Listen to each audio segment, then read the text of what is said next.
Hello and welcome to Nolo Time, episode 33. My name's Obed, and with me is the most interesting man in the world, Joel Young. What's good, Nolo Time? Good to be back with you here for another episode, and we've got a lot of good stuff to talk to you guys about today. We've been excited to talk about this stuff. Yeah, we made it. It's a rough week, but we're here. We're alive. Surviving. We're surviving. We made it. So, Joel, what's up, man? What you been up to? Well, like I said, surviving. It's funny because just a few days ago, I was pretty bad sick. Like it messed me up, and then I know you yourself now not feeling too well. Like I think stuff's been going around, and it's gotta stay clean. If any of you guys are in Florida, you know that the flu's just been going around like crazy. People who have apparently the flu shot, only 10% of them are actually been like protected from the virus. So just buy some extra Germ-X. Be careful where you go. But yeah, man. I've been super busy with life and whatnot. What I did this last week is I caught up on some of the Agents of S.H.I.E.L.D. because I've been staying away from it. Just been busy with other stuff. I said, let me go and try and catch up a little bit. I'm still one episode behind their break that they took. And they're going to go for another elongated break, I know, over this next month and return back in March because they were expecting Inhumans to do better. Obviously, we know that was terrible. But anyways, yeah, so, what they've been doing with this whole Agents of S.H.I.E.L.D., story arc is it's been where they, traveled to the future, to the Earth 616 universe. They clearly say it by name. And that they are in this world where essentially the Earth has actually been broken completely apart. No one knows why. The belief is that Quake actually just was so powerful at one point. She was the last person seen. She just like shocked the Earth so hard it just broke in two. I haven't caught up yet, so I don't know. I could be behind. I'm sure it's out there already. What I was hoping for, I said, I doubt they'll do this, but what I was hoping for is that they was going to say that Thanos won. And so that's why the Earth is completely destroyed. Everybody's living out in like this other space colony. It's probably not going to happen, but my sweaty heart my nerdy heart can hope for the best, right?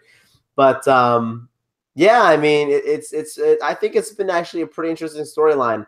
Like, I know a lot of people, they have issues with, some of the hardship I think that these characters go through.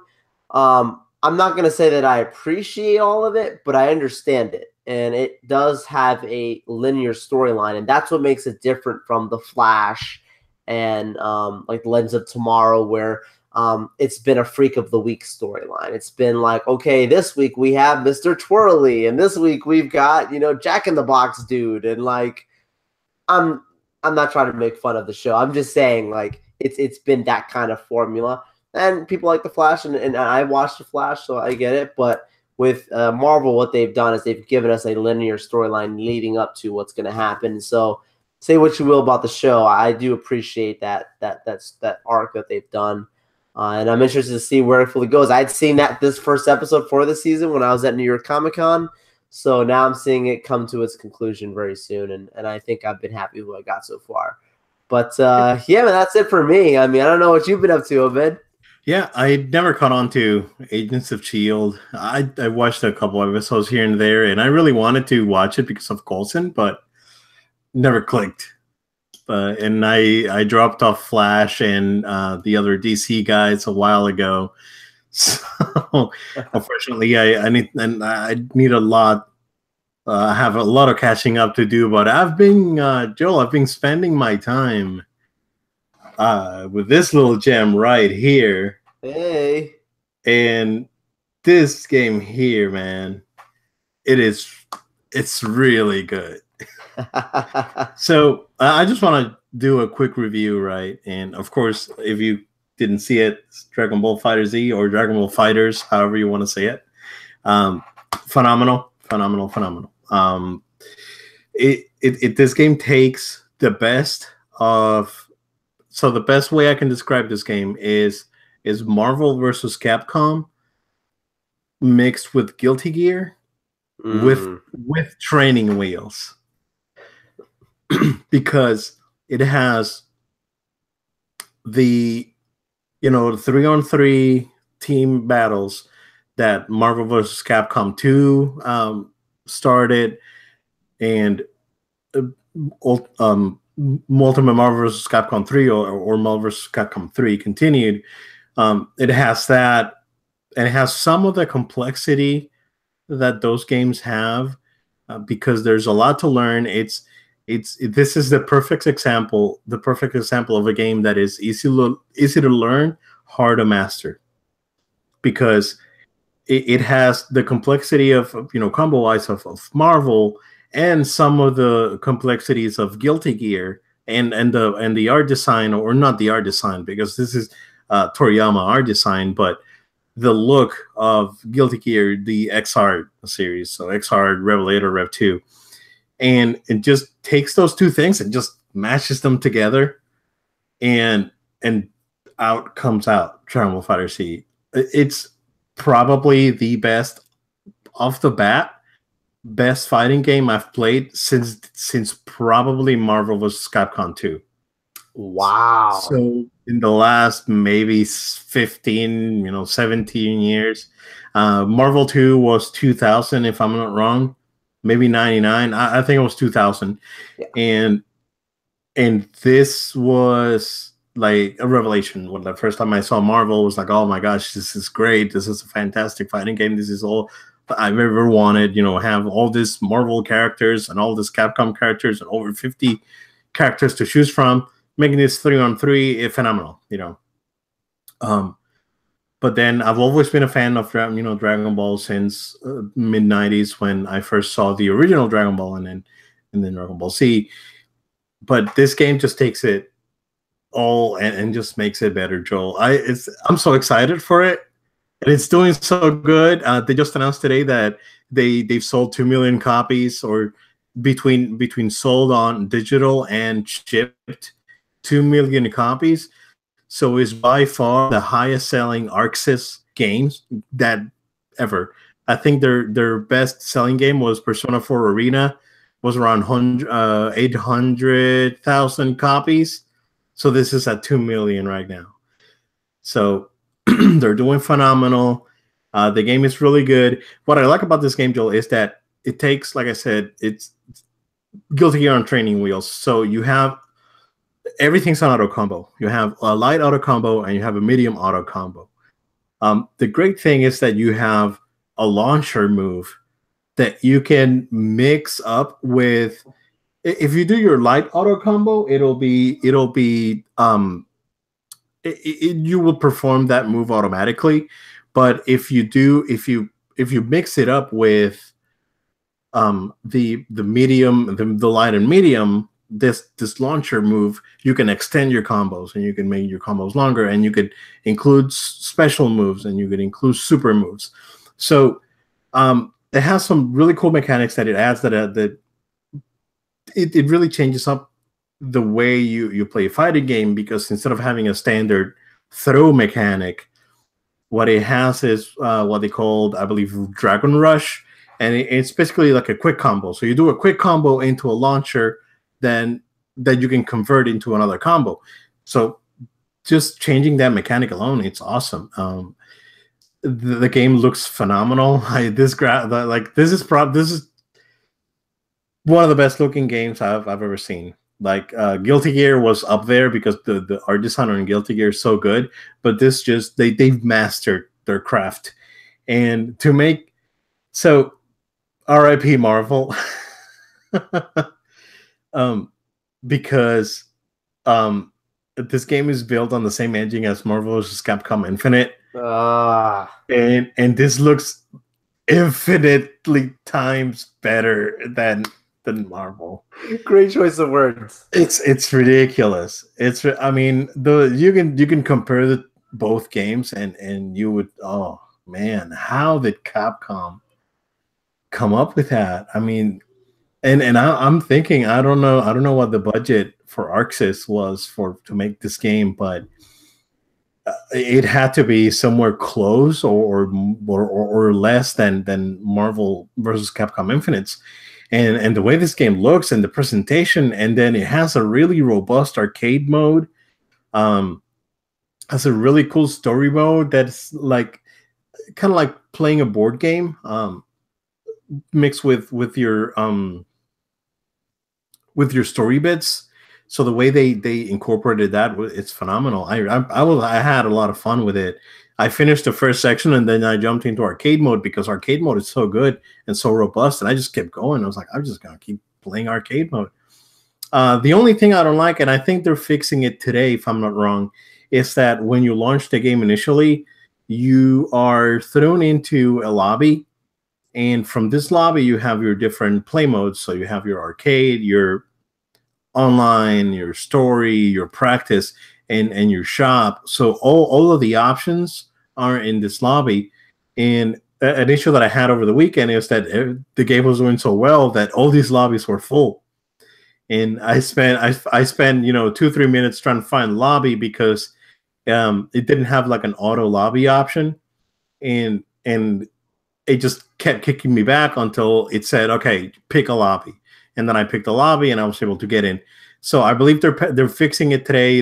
I believe they were down for maintenance for a couple hours, and then they were adding, I think it's like an offline options mode or something like that, if I'm not wrong. But it's phenomenal, man. I highly recommend it. Like I said, even if you're not a fighting game fan, and like, it's easily the best Dragon Ball game. And I really enjoyed Budokai 3. And I think that was a good game overall. And that was for the PS2. But hands down, is probably the best Dragon Ball game. And it's one of the more complete fighting game packages out there. And like I said, it's really easy to just pick up and play with those auto combos. And then you start mixing up stuff. And it's really easy. Like, it doesn't have complex inputs like, say, King of Fighters or even Street Fighter, depending on the character that you use. So all characters, they don't play the same because all characters do different things, but they all have the same. It's very minimalistic, but from there you can start experimenting and getting combos and making the bigger. There's already like touch of death combos, and if you don't know what touch of death combo is basically you get hit once and you just get into a combo until your character dies, basically. So there's already people starting to get really good at it. I'm really excited to just go back to it again and keep playing because it's so good. I could spend, Joe, the whole episode talking about it. I'm gonna stop pretty soon, but highly recommend it, guys. Pick it up, even if you're not, a super crazy fighting game fan. Just if you like adventure games, even, because it's fun. The story mode's good. Voice acting is great on both the Japanese and the English. I'm actually playing it in English because I'm not attached to the Japanese voices. I know the Japanese voices because I've watched Dragon Ball in Japanese, but I kind of like have this nostalgic feeling for the voice actors, for the English voice actors. So this is the same guys that did Z back in the early 2000s, 99, 2000. So it's the same guys, and the same guys that are doing Dragon Ball Super. Most of them are back. So really good. Highly recommended, Joel. It's fantastic, dude. Yeah. I was looking forward to hearing your full review on this. I was fortunate to hear earlier before, how you really felt about it, and especially the comparison you gave to Marvel's Capcom, Infinite, like, to see like how much further ahead this game is. That's good news. I mean, I want these games to succeed. It's supposed to be one of the bigger games coming out for this year to start us off with a bang. So I like that. Yeah, it was my gamer show for E3 last year, and it really went ahead and took a dump on Marvel. It was like there's no other way to say it. It's like, sorry, Marvel, it's time to move on. Maybe they can do a season 2 and revive it. I don't know, but we'll see. Yeah. Yes, but speaking of Marvel, Joe, Ant-Man and the Wasp. Yes. Tell us about that trailer, man. Dude, I did not see this coming. Like, you actually told me about it when it broke, and I was like, what? Because just being being busy and whatnot. And I was eventually able to see it, and I've watched it now at least 4 times, I'd say by now. And I'll probably watch it a couple more times, just being excited for this movie. But dude, I mean, I don't even think they put an announcement out. Usually they do say like, "Hey, the trailer's coming." There was no tease or anything for. They just dropped this thing. Especially interesting timing, knowing that the Super Bowl is this weekend. But we'll get into that a little bit later. Anyways, to the trailer, it's a fantastic trailer. Why? Because it's for the first trailer. It does what we expect for a teaser. It teases the movie. It does not tell us exactly what the storyline of the movie is. It gives us enough for us to understand what kind of movie it's going to be. It's going to be just like the other Ant-Man movie. It's going to be funny. It's plenty of humor. There's going to be a lot of heart and story, right? This I feel like Paul Rudd's character, Scott Lang, I feel like he has become a part of the Pym family to some degree. Like, obviously, yes, his feelings for Hope, but like, I feel like him and Hank and Hope, like, they've kind of on the family, and it shows very clearly from the beginning of the trailer that they are on the run, just because of it's the events after Civil War. If you look at the timeline of when this movie comes out, it comes out after Infinity War. It comes out in July, if I'm not mistaken. So that's a whole other thing, because it really should have come out before, because it looks like the timeline of this movie is what happens before Infinity War, maybe during the Iron Man, Spider-Man's Homecoming timeline kind of thing. Yeah, it would seem so. The thing was, like, because the movie comes out after, we talked about this casually just a little bit, because the movie comes out after Infinity War. I'm assuming it's after Infinity War. So the Earth is fine, I guess. See, I really don't think so. And that's the reason why I say I don't think so is I'm not going to get into spoilers, but the things that we've seen on the internet with some stuff that I've heard, seen, read, I have reason to believe that there's some interesting stuff going on. Look, I mean, Marvel can go backwards. I think that they've done things in a very linear structure for a while. But I know Feige has said before that they're open to trying different things. The Black Widow movie that's announced, I think that's a prequel. I don't think that's an after Infinity War movie. I think that's a prequel storyline of some level. But anyways, yeah, but we'll see. I mean, we'll see. I don't know, because there's just no way that after the first Infinity War movie, like, they're just literally walking around happy, throwing giant Hello Kitties at people. Like, the world gets pretty messed up after that movie. Probably Michael Bay level messed up. No, man. How could it be more messed up than Michael Bay? So I think the thing that's really fascinating to me is also they give us enough teases of action. They have that really comical scene that we see with Hope, amazing sequence where she's like running across a knife and like flying, whatever. And Ant-Man says to Hank Pym, Scott Lang says, like, hey, she has wings, like, and she's got blasters, like, and you didn't give that to me because you probably didn't have it. He's like, no, I had it. I just didn't want to give it to you. Give it to my daughter, which is a great slide. But yeah, like, I like that they teased it just enough that we don't have to know fully what's going on, except that they're on the run because of what happened after Civil War. Like, they clearly addressed that, like, he was locked up. He got broken up by Captain America. We all know that the end of Civil War movie's been out for a little bit now. And now with them, being on the run, like, even now Hank Pym has to now run and the other people because of their connections. So literally, like, we see that amazing scene where he literally shrinks his entire building to a suitcase and just walks away. What I think is one of the best scenes in the trailer. Yeah, I kept thinking, it's funny because when I saw that bit and he took the building and he just kept walking, I was like, wait, what the furniture is just gonna go roll off one side. And then it's funny because I started watching a couple of the reactions on YouTube. It was like, what if there's people in there? They're just falling over in the building. It was like I thought the same thing. It was like, I mean, physics, physics, right? Yeah. No, that's a realistic question. I thought it was one of the coolest shots. They give us a shot of Goliath in the trailer. For those of you who don't know who Goliath is, he's another one of Hank Pym's friends. So obviously he's older. It's played by Lawrence Fishburne's character, which is interesting. Crossover from DC to Marvel for that. Yeah. But I'm curious to see if they'll give us maybe a younger Goliath, maybe, or I don't know. We'll see. It could be, could not be. It's fine, whatever they decide to do. I'm happy to see Ant-Man and the Wasp together. The thing is, the villain of this movie, okay, they don't show us much except for a quick shot, and you don't hear any. I don't, as far as I remember, there's no word spoken with the character. The character is the Ghost, and this character is a very obscure kind of Marvel villain character.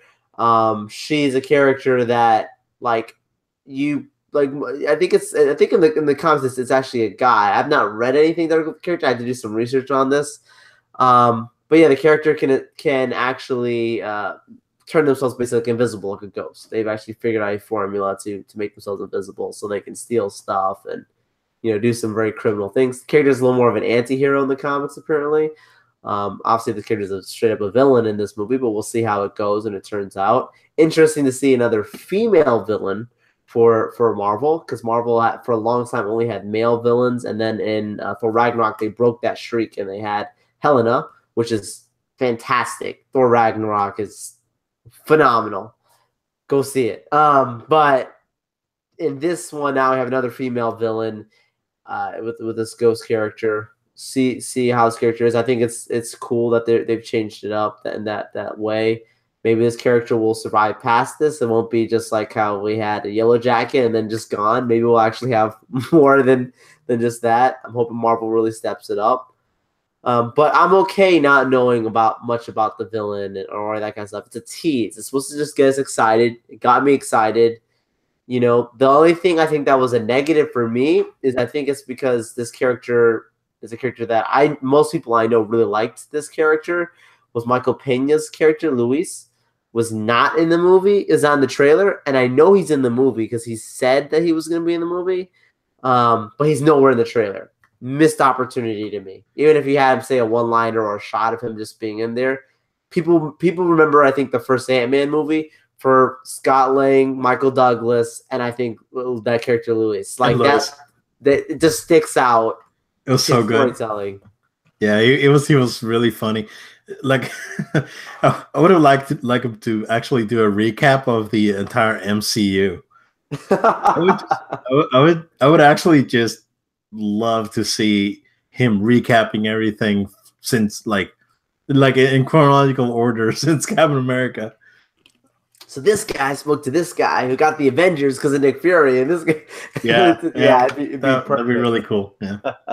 No, I really like this character, so I think that was a missed opportunity. Is maybe I wouldn't say it's a negative, but it could have done more for the hype behind this movie. But I think it was unexpected, and that's fine. I mean, people are going to be talking about now 3 Marvel movies this year.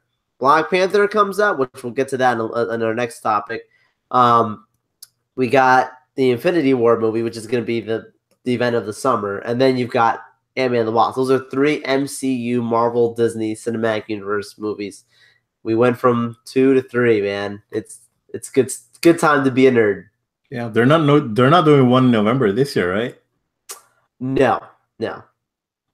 Okay, that's interesting. Yeah, I thought the trailer was good. Like you said, it gave us enough to know kind of what's going on without giving the story away, which is how I like my trailers. And it looked phenomenal. The SFX looked good, and it looks like it actually came along pretty well. The costumes look good. Like you said, me personally, I really enjoyed the family dynamic that the first one had. Was actually a pretty interesting point. And it was funny too, because there's some really funny bits, and he played a lot for the climax of the movie was sort of revolving about around that. So it was really cool. So I'm glad to see that they kept that. I really want to see Lois back. But yeah, it looks great. I think Disney / Marvel are poised to have another, if not their best year in this year. Absolutely. Yeah, considering how fantastic those early reviews for Black Panther are, Joel, right? I mean, it's just phenomenal. Yeah, let's jump into that. I mean, because that's Yeah, something we want to talk about here. Like, we're talking about Ant-Man and the Wasp, and it's like, look, we got Black Panther that's coming out in a matter of days. yeah, So, yeah, I mean, like the premiere was on Monday, and after the premiere, like I know a lot of media was out in Los Angeles for that, and a lot of hype behind it, and so people saw the movie. They were not allowed to give their reviews yet. Not sure when the embargo fully lifts for that. We'll see. But we were allowed to get early internet impressions. So they were allowed to do like a little short tweets on their impressions, and then they could expand on it after the embargo. We were not at this premiere, or nor did we get to see any of this. So what I'm talking to you right now is not me doing a spoiler review or something, because I've not seen the movie. I'm just talking to you about internet impressions from what other people are saying. And look, you can go ahead and read some of them for yourself. There are some people who are saying it's the best Marvel movie. There are people who are saying it's in the top 5 automatically. There are people who are saying that they had low expectations, left having a great time. I don't think Marvel has had this kind of reviews since like the Avengers. And the reason I say that is because like usually even with some of like their more recent ones, people like it, but they say something about a villain, or the movie was too funny, or it was too this or that. I've read great things so far from the reactions about the villain. And mind you, there's villains, in Black, all those different, there's a couple of them in there that we're familiar with. We'll see if maybe one's more like a James Bond, villain that ends off within the first sequence, and another one carries on throughout. We'll see. Kind of like what Crossbones was on Civil War.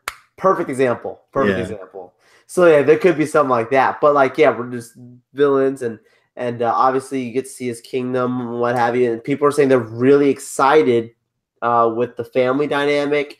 They really enjoy his kingship storyline. Obviously, they titled the movie Black Panther: Long Live the King. I was like, a little Lion King reference there, right? But yeah, I think this movie is going to be a big blockbuster for Disney, for Marvel. It's perfect timing because February is Black History Month, and Feige knew it when he was putting that flag down, saying this is when we're going to release this movie.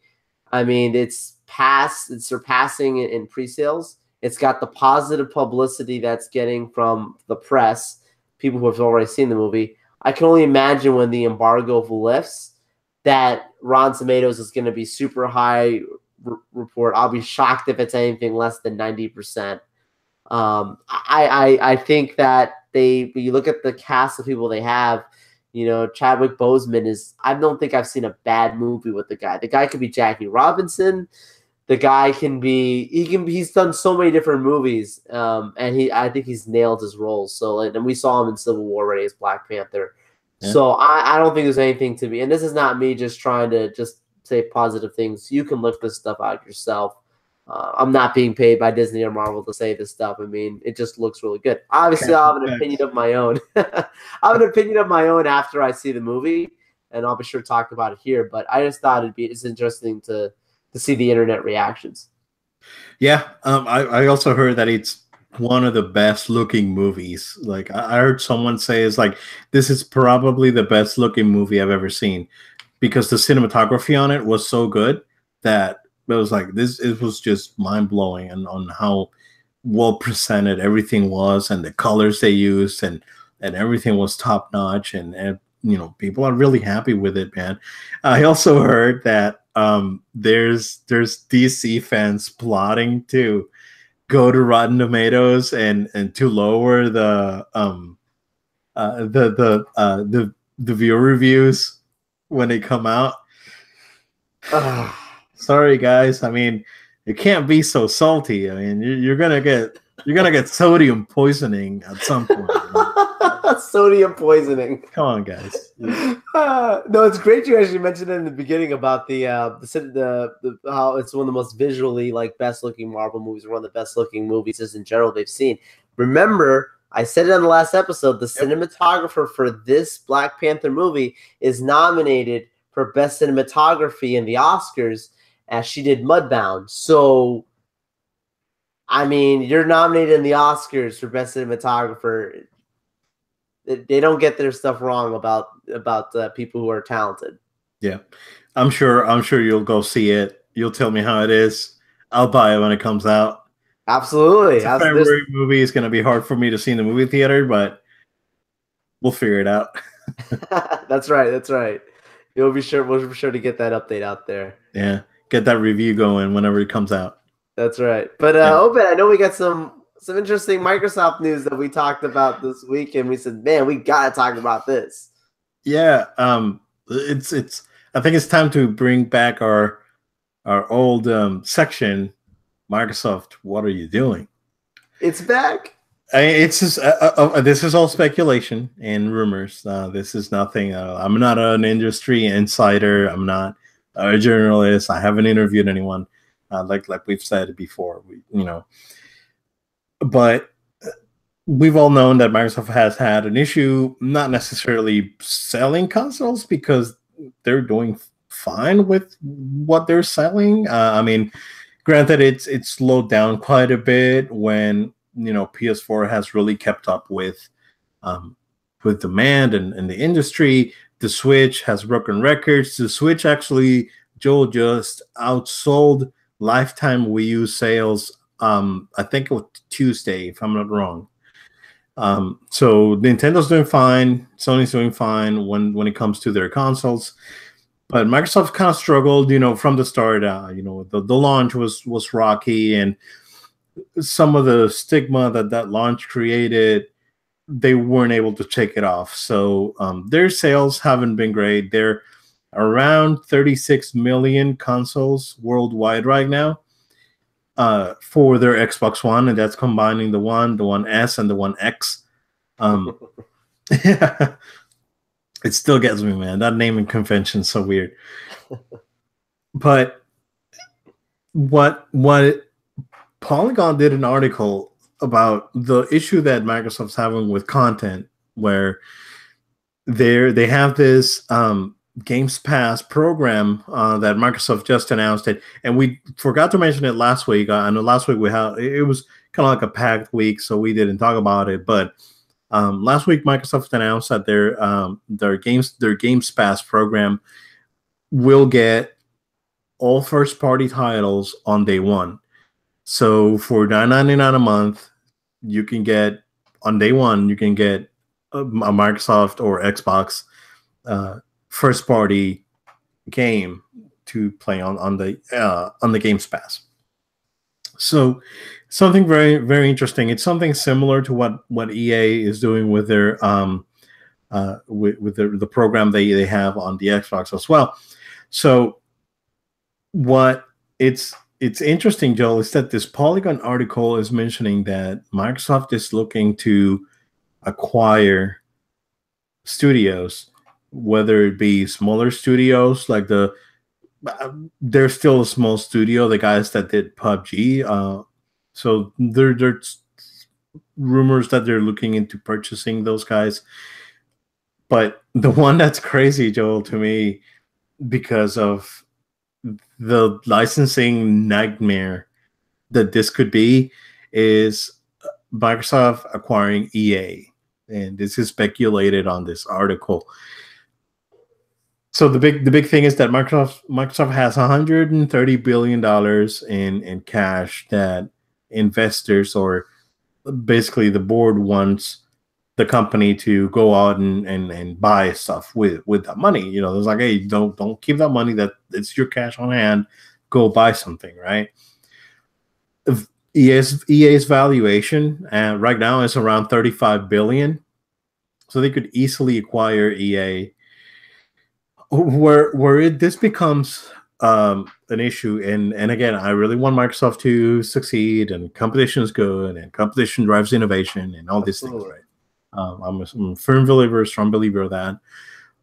So big thing with this deal happening is I don't think this will sit well with not necessarily EA fans, because EA fans right now are not like fans necessarily, but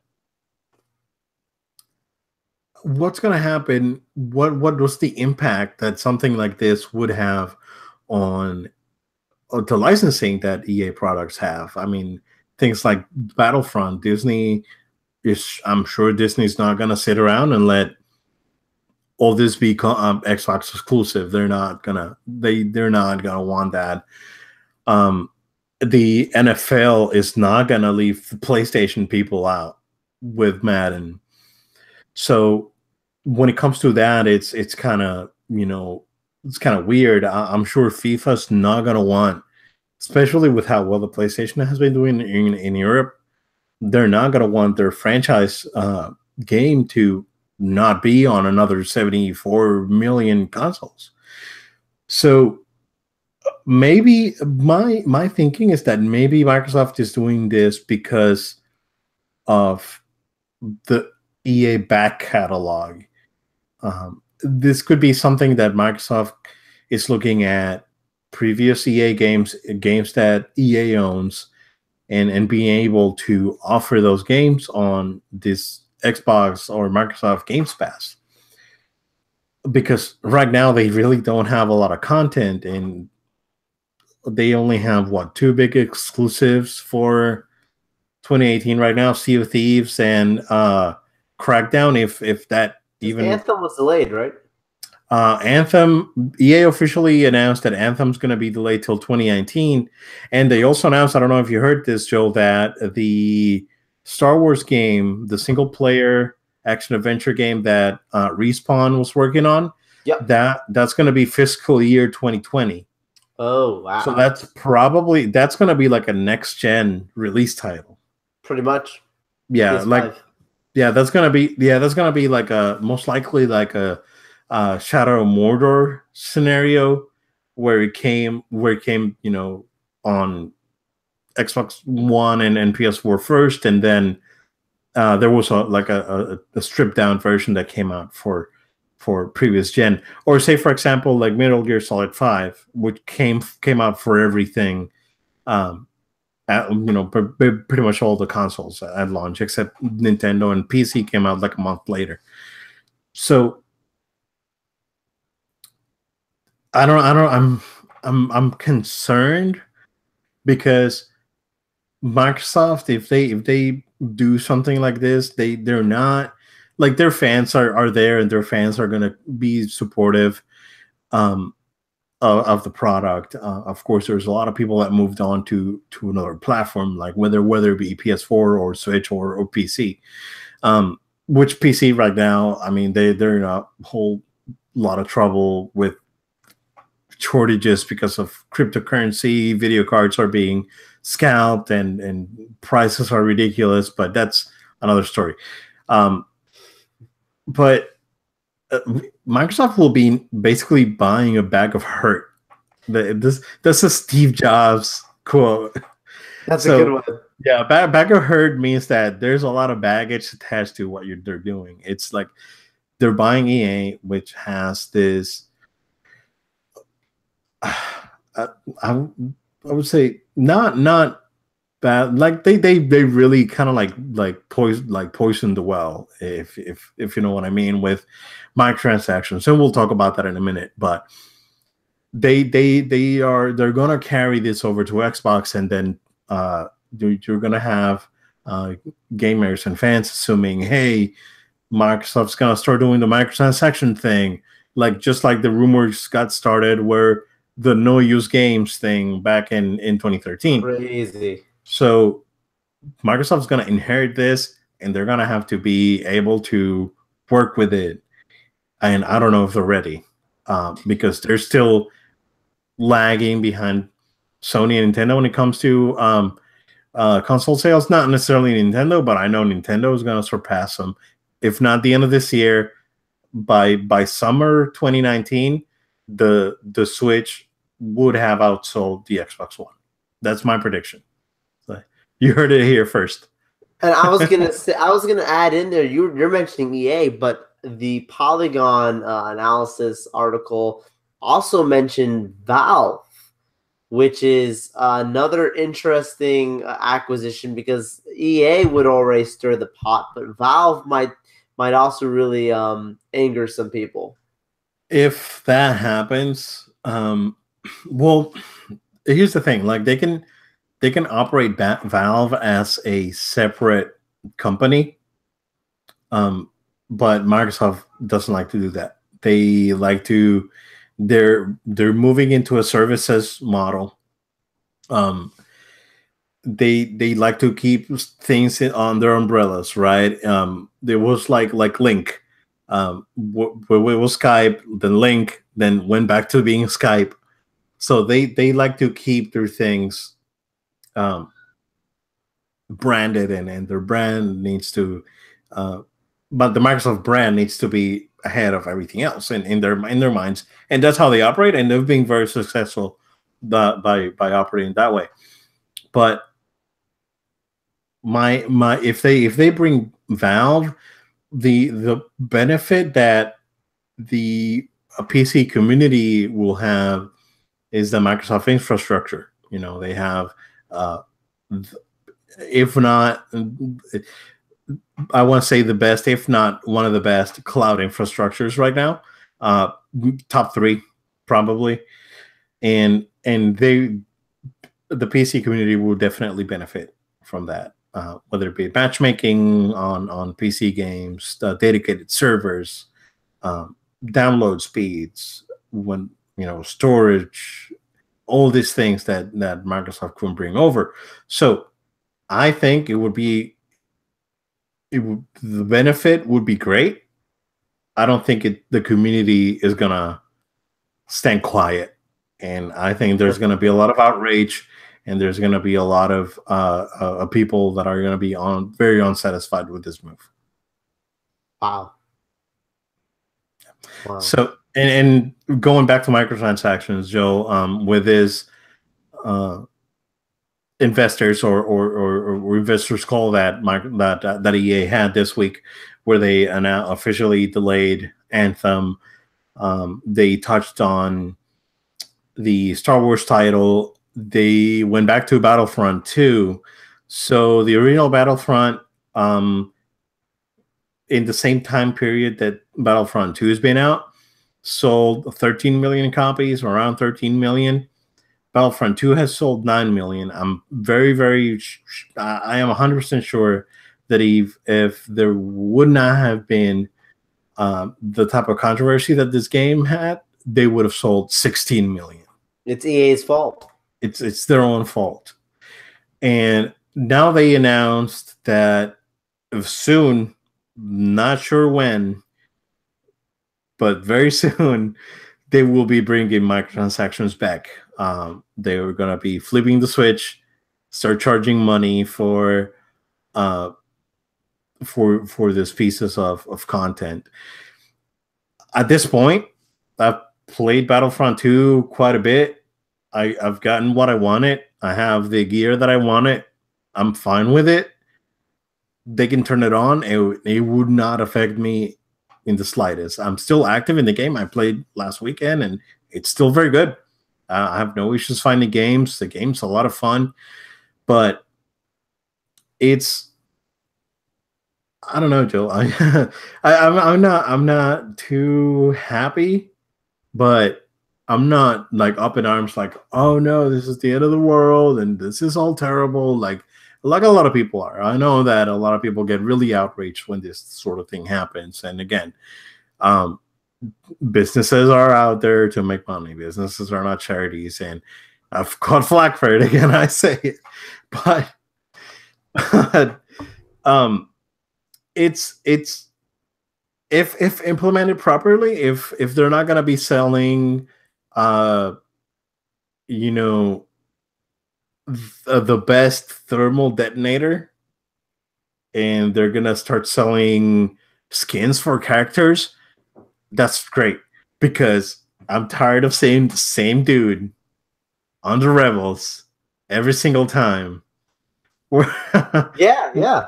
Yeah, where on the original Battlefront, once you get to a certain level, you can pick your skin, and it's awesome, man. You can pick, a guy with a beard, or a guy without the beard, or a bald guy, or a Greedo face, or a Troidian, or whatever it's called, and the Twi'lek, and the different stormtroopers with different helmets, and females, and all dudes, and all that. So if it's sort of like that, and other stuff, like, hey, get a low, you know blaster that looks different, but it's the same as this type of blaster that you can get in the game, that's fine.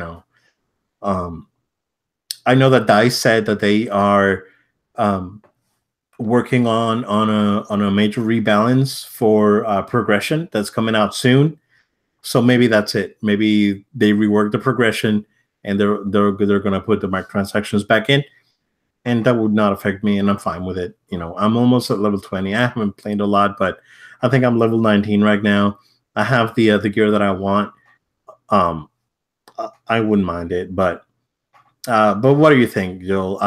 Just to give you a quick example, Dragon Ball has loot boxes, and if you do training with like 4 characters, you can actually buy like 20 loot boxes, and you get a lot of stuff, and you keep getting stuff. And then if you finish the story, you can buy like 30 loot boxes. So they are very generous with the in-game currency. There's a premium currency right now. They really haven't said what it's for. There's going to be like a premium loot box, but those coins you get either on a loot box or by playing story right now. Um, but I don't know, Joel. What's your take on all this Microsoft and EA and microtransactions once again? Here we are again. I mean, the whole thing about Microsoft's looking to acquire assets, I get it. And I think that it's actually a good thing, because if they can get some solid IP, some solid properties, stuff that hasn't been looked at or have been used for a while, that they know are something that they can really make use out of, for their exclusive for their console, with this new subscription based model that they have for these games, the streaming kind of thing that they have going on with Xbox. I think that from a business side makes sense to me. I actually think it's a smart move for them. But the thing about when you're just like, oh, let's just go and get like an EA, or let's go and get a Valve or something, treading very thin water there, because it can go one way or the other. That goes for anything in business, but you're looking at a business who already right now is having to do work to win back some people's approval, or even people who they may be still fans, but to win back almost like trust, like that you're not just trying to just put out another console or whatever, but like, we really want to do what's in the best interest of you, the consumer, and you, the fan, and why you should want to buy our product. They're in a little bit of a sales pitch mode. Everything they do right now is setting up why you should or should not. And right now they've given a solid platform. I have nothing to knock on against the Xbox One X. I have nothing to knock on it, because it's a powerful platform, but they have yet to sell us on exclusives. And that's something that, like, whenever you launch a new console, exclusives, Yeah. is always going to be the cry of the fans. When PS4 was launched, that's the thing that fans were asking: exclusives. Nintendo Switch, what they weren't going to try and get us by saying, oh, guess what? You can play Assassin's Creed Origins. That's not the way you're going to launch a Nintendo Switch. That's just not the way to do it. It's gonna be for those Zelda, those, right? Like, there's a way of properly launching your platform. So that's a whole side thing. And that's my point, is simply the fact of the content that they want to put on the streaming service. That makes sense, but I'm not sure that the direction of going after the two names, Valve and EA, I'm not sure that's the way to go. Could it turn out good? It could, But obviously, this is all hypotheticals we're talking, just based on speculation. But I mean, I trust Polygon that they have some insight to at least talk about this, whether it happens or doesn't. It's a pretty reliable, generally reliable source. But when it comes to microtransactions, here's the thing. And when I say here's the thing, I get serious here. Microtransactions, I'm not against microtransactions. And that's not a popular thing in 2018. Like you start talking about things like loot boxes, you start talking about these microtransactions, people get all up in arms and they get excited. Yeah. And I think there's been a little bit too much. People get a little too excited over it, and they misunderstand. Like, yes, we, at the end of the day, we the consumer, we the person who wants to have the product, like, yes, we want what's in the best interest of us, but we also have to understand we're talking about two parties, not just you, not just your selfishness. There is a business involved. And I know people don't want to hear this. I know this isn't the popular thing because we're selfish with the consumer. We want what's best for us. We also have to understand any corporate individual, any person who understands the way a corporate world works, the way corporate America especially works, is they have to make sure that they get back on their investment and then some, because that's the only way you can continue to have funding for future projects. Okay, so the ideas behind loot boxes is to help their business model, so that way they can do bigger and better things in the future. You know, it's that extra revenue that they can acquire, the extra they're expecting to get. Because if they're just selling games and they're not selling additional content, then they're just getting a flat one-time fee, and then that's it. They want to make sure that they're getting successful business. So I get it. I'm not, like, I think there's too much negativity towards microtransactions and loot boxes. We've said it before. I'll say it till I'm blue in the face. The problem with loot boxes and microtransactions is when it becomes to the place where it's pay to win. That's gambling. That's the problem. But look, anytime I hear an article about them announcing microtransactions and loot boxes, I'm not going to be upset about it. I'm just going to wait it out and see what the model is, because like you just said, you're playing Dragon Ball and it's fine. So there are good, positive examples out there. There's a right way to do it. There's a wrong way to do it. We'll see. But you know, it's another year. It's another opportunity. Hopefully, the word just keeps getting around about the right and the wrong ways of doing this. I think EA. I think they won't make this mistake again. At least I hope not. With Battlefront, with them now gonna put this thing back into effect. But you know, like it sounds like they're gonna change their progression model. They fixed it. That's something we called for in the beginning when we heard the news of what was gonna happen. We said, it's not that we want you to take this away. We want you to fix it. And it seems like that's the actions they're taking. Yeah, that progression was really busted since like day one. It was not great. It was hard for me to grasp what they were trying to do. Once I got the hang of it, it's like, okay, this makes a little bit of sense. But just trying to level up two separate things just to get to where I wanted was busted. It's still busted, but if they're able to fix it, you know, it's unfortunate that they couldn't fix it sooner. But if they're able to fix it, you know, before say the quarter ends, they could probably bring more people in by summer. And I know that this game, if they keep adding content to it like they're doing, it's going to bring more people in around Christmas. So you know, when the holidays 2018 come in, but we'll see. I mean, what I've heard from Microsoft, what I've heard from different, you know, sources is that the CEO is still not super thrilled with the games division. And that's something that's not necessarily in the future of the company, but we'll see. We'll see how that goes. But speaking of gambling, Joel, Evo Japan happened. And the reason I said speaking of gambling is because this sort of large-scale video game tournaments in Japan have not happened because of the weird Japanese gambling laws. Because there's a prize for a winner that's a money prize. That's technically not considered gambling, but because of the popularity of video games and esports, Japan is trying to change that. In Evo, Japan is a step in the right direction, and this thing is going to keep growing. But they did pretty good. They had 95,000, around 95,000 concurrent viewers for Street Fighter V. So that's pretty good, for a Japanese tournament. The guys from Evo were there. Of course, this was done by the same team that does the Evo over here in Las Vegas. So James Chan, Ultra David, all these guys were over there doing commentary. Top players in the world. All those guys were there. So it went pretty good. Infiltration won Street Fighter again, so he's back on top. At least for that one, we'll see when the next like NorCal and the other ones start coming in throughout the year. So we'll see how that goes. And now that we have a huge disruptor on Dragon Ball, it's going to disrupt Evo this year. It's gonna disrupt CEO and Evo for sure. So we'll see how that one goes. But just a quick thing on Evo Japan that I just wanted to mention.